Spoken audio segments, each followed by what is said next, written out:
굿모닝 프레젠턴트. 네, 여러분 안녕하세요. 저 글로벌 빅데이터 연구소의 김다솜 소장이고요. 지금 제 옆에 계신 분은요. 네, 두수 앞을 보는 장자방입니다. 엄문호입니다. 네, 오늘도 우리 업무노님이 살짝 반박자 정도 느린 느낌, 수액이 약간 느린 느낌이 있었어요. 자, 오늘 저희 세 명과 함께 이야기 나눠볼 주제는요, 바로 서울시장 후보에 관련된 누가 과연 이길 것인가에 대한 요새 여론조사 굉장히 치열하게 나오고 있죠? 네, 그렇죠. 금요일 어제죠, 어제 매일경제와 MBN 여론조사에서 박영선, 안철수 맞대결에서 네. 0.1%포인트 박빙 결과가 나온 적이 있습니다. 설날 전에는 안철수 대표가 여유 있게 앞서는 결과가 자주 나오다가 설날을 기점으로 초접전 양상을 보이고 있습니다. 맞아요. 저도 그런 기사라든지 여론조사 결과 많이 봤는데 어떻게 생각하시나 봐요? 예, 야권, 그러니까 국민의힘과 무소속은 아니군요. 예, 국민의당, 안철수, 또 무소속 금태섭 이런 부분에서 그쪽은 안철수로 좀 몰리는 현상이 있고요. 네. 민주당 계열은 이제 박영선 후보 쪽으로 몰리고 그러다 보니까 이제 이 양자 둘을 붙였을 때 두 사람이 이제 접점으로 들어간 이런 이제 양상을 보이는 것 같아요. 두 후보의 양자 대결이다라고 이렇게 볼 수 있을 것 같은데요. 네, 썸트렌드의 조사 결과를 보면요. 이제 한 달간의 조사 결과입니다. 2021년 1월 20일서부터 2월 19일까지 한 달여간의 조사를 보면 이제 박영선 후보 같은 경우는 11만 건 정도 정보량이 나와 있고요. 안철수 후보 같은 경우는 12만 건. 조사량 자체는 사실은 거의 비등비등한 결과가 나왔습니다. 네, 맞습니다. 그런데 이게 그 묘한 현상이 있습니다. 네. 이 빅데이터 플랫폼이죠. 썸트렌드가 이 빅데이터 플랫폼 썸트렌드의 정보량 수치, 그러니까 박영선, 안철수 예비 후보가 엇비슷한 이 정보량 수치는 ARS 여론조사랑 비슷한 흐름을 보여주고 있습니다. 그러니까 ARS 여론조사가 0.1%차 초박빙 판세잖아요. 네. 네, 그런데 썸트렌드의 이 정보량, 그러니까 언급량 추이도 거의 유사하게 박영선 후보가 11만 6,900건, 그 다음에 안철수 후보가 12만 건, 거의 차이가 없는 거죠. 그래서 제가 보기에 ARS 여론조사는 온라인에 노출된 SNS, 즉 이 정보량 또는 언급량 추이를 반영한다. 이렇게 얘기를 해볼 수가 있는데요. 그 구체적인 예를 제가 하나 더 들어보겠습니다. 네. 과거에 작년 12월인데 윤석열 검찰총장이 법원에서 연거푸 2번 추미애 전 법무부 장관한테 이긴 적이 있습니다. 그렇죠. 네. 가처분 신청이 인용이 됐었죠. 이럴 때 그 언급량을 보면 굉장히 높습니다. 자, 시청자 여러분 화면을 한번 봐주시죠. 네. 보시죠. 네, 보시면 네. 작년 11월, 12월에 윤석열 정보량이 이재명 경기도지사에 비해서 한 5배 정도 높습니다. 이때 어떤 한 여론조사에서 윤석열 검찰총장 지지율이 30%를 돌파한 적이 있습니다. 그래서 ARS 여론조사는 실제 여론이라기보다는 노출 빈도, 즉 온라인상에 표출되는 언급량 또는 정보량을 반영한다. 이렇게 이제 볼 수가 있는 거죠. 제가 주장하는 바로 그 지표수. 그렇죠. 지표수. 표층 여론. 예, 그러니까 심층 여론이라기보다는 건 여론이다. 건 여론. 네, 그래서 그걸 갖고 실제 여론이다 내지는 실제 지지도다 이렇게 판단할 수 없다. 이런 게 이제 제 주장입니다. 그렇군요. ARS는 이제 빅데이터에 어느 정도 영향력을 받고 있는 것 같다라는 이런 말씀을 또 해주셨고요.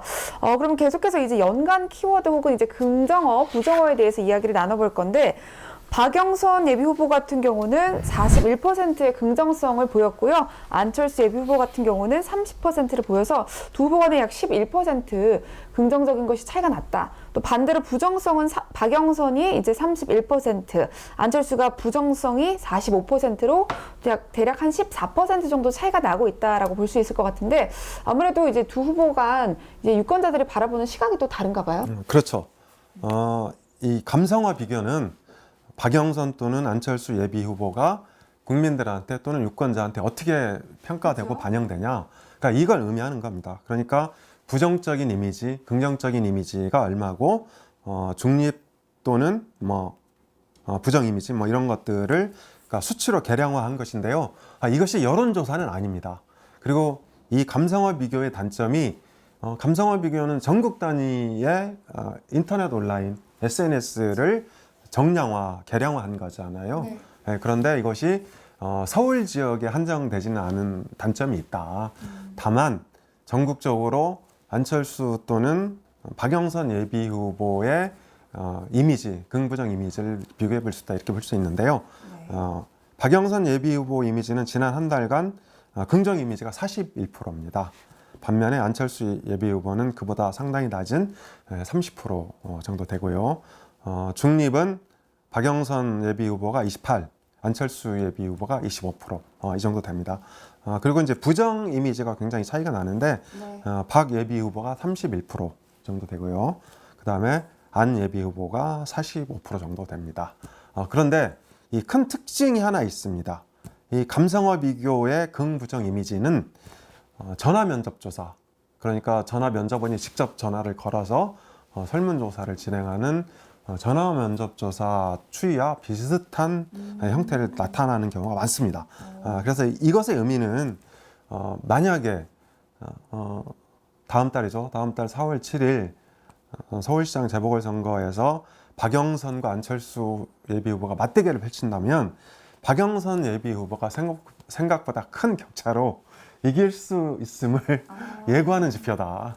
저는 그렇게 주장합니다. 이걸 보면서 이제 이 생각이 들어요. 그러니까 박영선 후보와 다르게 안철수 후보는 국민의힘하고 지금 경쟁하고 있거든요.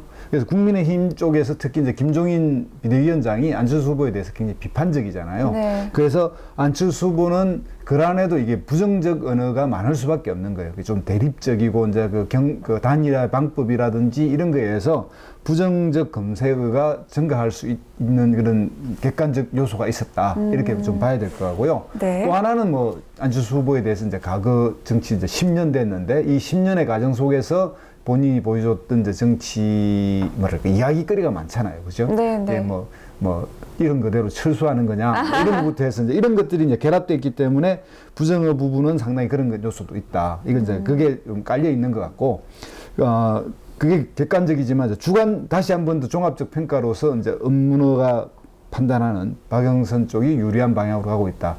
이것도 저는 이제 이런 객관적 이런 통계를 토대로 한 종합 분석에서도 맞는 거 아닌가. 점점 그쪽으로 좀 추세가 옮겨가고 있다. 저도 그 부분은 동의를 하고 있습니다. 네, 그렇죠. 그러니까 그것을 구체적으로 이렇게 좀 분석해 볼 수 있는 게 감성어 랭킹이 있습니다. 여기 보이시죠?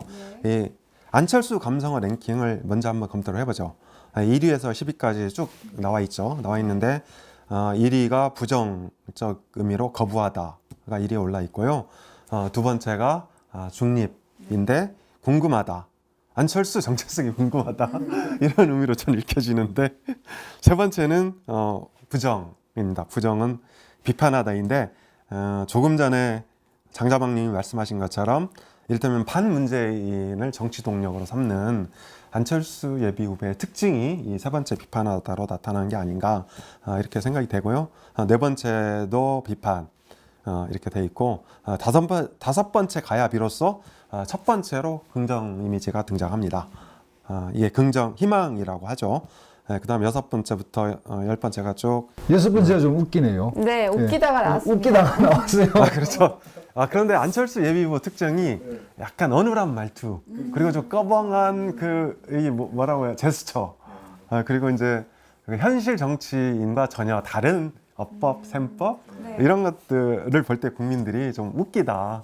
생뚱맞다 이렇게 생각하는 것 같아요. 네, 반대로 또 여기서 사실은 이제 감성어의 특징 중에 하나가 본인이 타 후보를 비판했을 때도 이제 그 감성어의 이제 키워드의 수집이 되거든요. 그래서 네. 안철수 후보 같은 경우는 객관적인 지표로 봤을 때 국민이 이렇게 생각한다라는 부분도 있지만 아마 이런 식으로 다른 후보들을 비판했을 가능성도 있습니다.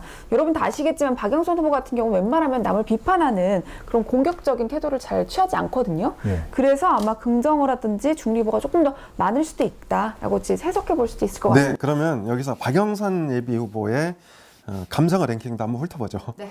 같이 훑어봐야 이게 형평성이 있다고 느끼실 테니까. 첫 번째가 중립 언어인데 새롭다.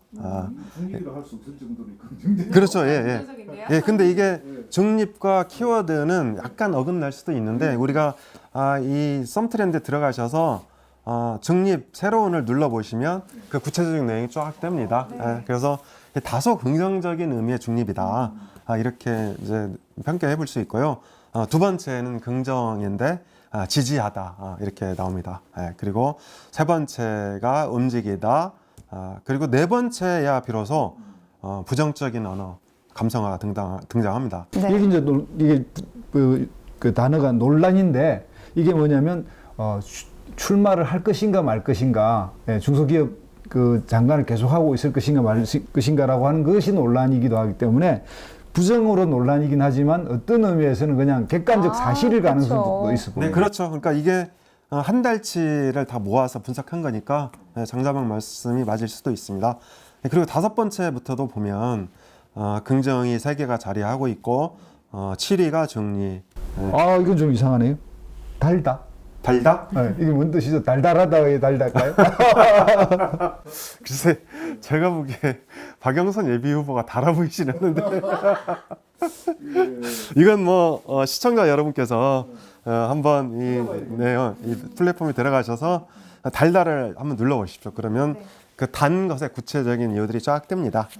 그리고 이제 9위가 불법, 부정 감성인데 불법이죠. 이게 이제 저도 정확히 뭔지는 아직 훑어보지 못했었는데 다시 한번 이제 보기로 하고요. 그리고 10번째가 중립, 강조하다 이렇게 평가가 됩니다. 그러니까 이거를 안철수, 박영선, 안철수 예비 후보의 감성어 랭킹을 비교해도 박영선 예비 후보가 상당히 비교 우위에 있다. 이거를 이제 우리가 확인해 볼 수 있는 거죠. 네, 저희가 다음 주제로 한번 넘어가 보도록 하겠습니다. 자, 그렇다면 여론조사라든지 빅데이터 상에서 박영선 후보가 우세하게 나타났다. 이건 이제 자타공인 증명이 된 사실인 것 같고요. 서울시장의 3대 쟁점에 대해서도 한번 훑어볼 필요가 있을 것 같아요. 가장 큰 이슈는 뭐니 해도 뭐 부동산 아니겠습니까? 지금 현재 후보들이 낸 공약의 대부분이 부동산. 네. 근데 그 숫자가 이제 30만 호, 70만 호, 막 뛰는 바람에. 어마어마하죠. 그게 이제, 옛날에 그런 일이 있었잖아요. 그러니까 조금 더 상대보다 좀 많이 하는 게 좋다, 유리하다고 생각하는데, 이 부분은 시민들이 좀 평가할 거라고 보고요. 현실적으로 부동산 정책의 내용이 그냥 서울시장 혼자 다 할 수 있는 게 아니라 정부 국토부하고 연결되어 있고, 그래서 그런 것들을 종합해서 판단하시리라고 보기 때문에 이것에 의해서 우열이 갈리지는 않을 것 같아요. 부동산 정책으로는. 오히려 좀 서울시 전체의 미래 비전에 어디가 좀 더 미래 비전을 가지고 있는, 이제 5년짜리라고 봐야 되잖아요. 그죠? 이제 보궐 1년에 다음 4년. 그럼 한 5년 정도의 서울시의 미래 비전을 누가 좀 더 잘 제시하고 있느냐. 이런 게 좀 더 저는 표심을 움직일 거다 이렇게 생각합니다. 더 넓게 보시는군요. 부동산 문제에 대해서는 저도 장자방님 의견에 어느 정도 동의합니다. 왜냐하면 사실 아파트 소유와 비소유는 일종의 불평등 문제로 우리 사회에서 비해가 됐거든요. 그래서 30, 40대가 이 아파트 비소유로 인한 불평등 이런 요소들 많이 느끼긴 느껴요. 그런데 문제는 이 민주당보다 국민의힘이 이 불평등 문제에 있어서는 원조 불평등 이미지가 좀 있거든요. 그래서 아파트 부동산 문제가 민주당한테 호재는 아니지만 이것이 국민의힘을 찍게 될 그런 어떤 동기로 갈 가능성은 크지 않다 이렇게 생각하고요. 두 번째는 고 박원순 서울시장이 중도 하차했는데 불미스러운 일이 있었죠. 그러니까 성추행 논란인데 이것은 아마도 민주당한테 좀 불리한 요소가 되지 않을까 이렇게 생각하지만 또 이게 마찬가지죠. 그러니까 국민의힘을 선택할 수 있는 그런 대안 정당으로 받아들이느냐. 어떻게 보십니까? 같은 여성으로서. 저 같은 여성으로 봤을 때는 저는 개인적으로 민주당을 뭐 지지하거나 지지하지 않음에 있어서 성추행 문제가 저한테는 크게 이렇게 와닿진 않거든요. 그래서 저는 오히려 두 분이 이제 부동산에 이제 크게 의미가 없다라고 하셨는데 저는 오히려 제가 이제 저는 결혼도 해야 되고 내 집 마련도 하고 싶은 사람 중에 한 명으로서 부동산 이슈에 조금 더 관심이 많고 성추행은 사실은 어느 것이 딱 진실이다 거짓이다 하기에는 저한테는 조금 조금 애매모호한 부분들이 그럼 있어서 구체적으로 김 소장님은 부동산 정책이 누가 좀 마음에 들던가요? 근데 사실 마음에 드는 사람도 없어요. 그냥 할 때마다 이거 진짜일까 가짜일까 이러면서 유심히 지켜만 보고 있고 네. 부동산에서 이렇게 왜냐면 사실 그렇죠. 이해할 수 없거나 조금 너무 과격한 발언 하시는 분들 많기 때문에 그냥 지켜만 보고 있습니다. 네. 자, 그리고 또 하나, 그러니까 지금까지 2개 했죠. 예, 그러니까 부동산, 두 번째가 성추행. 그리고 이제 그리고 세 번째 이슈가 그 TBS 김어준 뉴스공장입니다. 우리의 경쟁 프로그램. 그렇죠. 잠재적 경쟁 프로그램. 예. 그렇게 레벨이 아직은 김어준 방송이 이제 뛰어난데 저희가 이 정론을 앞세워서 조만간 김어준 뉴스 방송할 때. 네. 그런데 김어준 뉴스공장을 왜 국민의힘이 타깃으로 삼았냐, 이걸 이제 간단하게 짚어보죠. 사실 김어준의 뉴스공장은 생각보다 굉장한 파워를 갖고 있습니다. 여러분, 줄여서 이제 동접이라고 하잖아요. 동시 접속. 그런데 김어준 뉴스공장은 많을 때는 동시 접속자가 수만 명에 이르기도 합니다. 지상파 라디오들 동시 접속 얼마인지 모르시죠? 아세요? 혹시 뭐 다른 프로그램하고 한 10배 차이 날 거예요. 한 2, 3천 되나요? 2, 3천도 안 됩니다. 진짜요? 2, 3천은 안 되는 경우가 되게 예를 들면 많고요. 뭐좀 라디오에서 최강자 MBC 같은 경우는 꽤 될 건데 어쨌든 유수공장이 크게 넘어서는 걸 알고 있습니다. 이 말씀하신 게 이제 시사평론 라디오에 한해서 그렇죠. 그러니까 KBS 저도 이제 가끔 나가는 데라서 막 까긴 뭐한데 아무튼 이런 그 라디오에는 한 2, 300명인 경우도 허다합니다. 여기에 비하면 김어준의 뉴스공장이 얼마나 대단한 영향력을 갖고 있는지, 더구나 김어준 뉴스공장에 동시 접속해서 이 프로그램을 시청하는 사람들의 연령대가 국민의힘이 아킬레스건으로 느끼는 20, 30대가 대부분입니다. 그리고 뭐 40대 중에서도 진보성이 강한. 그러니까 이러다 보니까 김어준 뉴스공장장이 원하든 원하지 않든 간에 영향력이 굉장히 큰 거죠. 그래서 국민의힘 입장에서는 눈에 가시일 수밖에 없다. 이제 이런 이제 문제가 있는 거고요. 말씀대로 바로 해고하겠다는 사람들이 꽤 있죠. 그런데 그게 육설적으로 그 교통방송을 시장이 마음대로 해고하는 것도 말이 안 되잖아요. 그렇죠. 그런데도 어쨌든 뭐 그런 의사의 표현이라고 생각은 드는데 뭐 언론의 자유를 뭐 하라 뭐 이라 하면서도 이제 자기의 반대 진영에 대해서는 또 과감하게 저렇게 이야기하는 게 뭐 자기 지지자들한테는 좀 도움. 그렇죠. 그래서 그러니까 특히 그 중에서 이제 조은희 예비 후보, 서초구청장이죠. 조은희 예비 후보가 얼마 전에 김어준 뉴스공장에 출연해서 면전에서 김어준 공장장을 깠단 말이에요. 그러니까 이게 왜 그러냐면 일종의 이제 프레임 전략인 거죠. 그러니까 조은희 예비 후보는 일단 국민의힘 내부 빅2에 가려져서 3위 정도잖아요. 그러니까 3위 정도를 이제 나타내고 있는데 1, 2위를 추격하려고 하다 보니까 뉴스공장을 쟁점화한 겁니다. 그때 우리 김어준 뉴스공장장이 TV조선만 보지 말고 TBS 뉴스공장도 좀 봐라 이렇게 반격을 했는데 어쨌든 국민의힘은 일종의 프레임 전략으로 그러니까 뭐 비효율이라든지 뭐 종북 딱지 씌우기라든지 아니면 아무튼 그 여권 추종이라든지 이런 식의 이제 프레임을 씌워서 김어준의 뉴스공장을 공략하고 있다. 그래서 이제 제가 보기에 세 번째 이슈가 바로 김어준의 뉴스공장. 그리고 간단하게 언급하고 넘어가죠. 최근에 문제가 된 사찰? 그건 얼마나 영향을 미칠까요?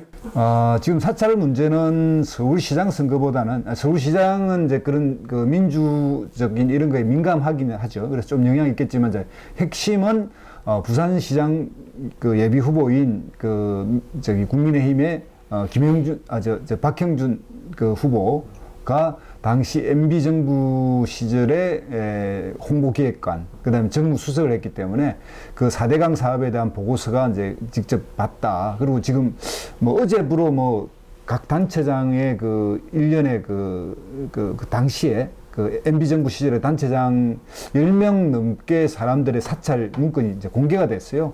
그래서 부산시장에는 영향을 주지 않을까. 그리고 그것에 대해서 박형준 후보가 또 전면 부인을 했거든요. 자기는. 그런데 이제 이게 거짓말을 하게 된 그러니까 원래 부산 지역 사람들은 그 사찰 여부에 대해서 표심이 잘 움직이지는 않을 것 같은데 거짓말을 한 거에 대해서는 상당히 좀 작용하지 않을까 이렇게 생각이 듭니다. 네, 알겠습니다. 오늘 저희가 주제는요, 서울시장 예비후보 두 분이죠. 박영선 대 안철수에 대한 이제 여론조사와 그리고 빅데이터에 대해서 알아봤고요. 또 그리고 이제 서울시장 관련 3대 키워드, 김어준, 우리 어머너님께서 뽑아주셨죠? 김어준, 부동산, 그리고 성추행, 그리고 우리가 사찰까지 알아봤습니다. 이와 관련해서 다양한 의견을 혹시 가지고 계시다면요, 여러분 댓글로 저희 소통하면 좋을 것 같습니다. 그럼 저희는 다음 주에 또 의미 있는 시간으로 돌아오도록 할게요. 안녕!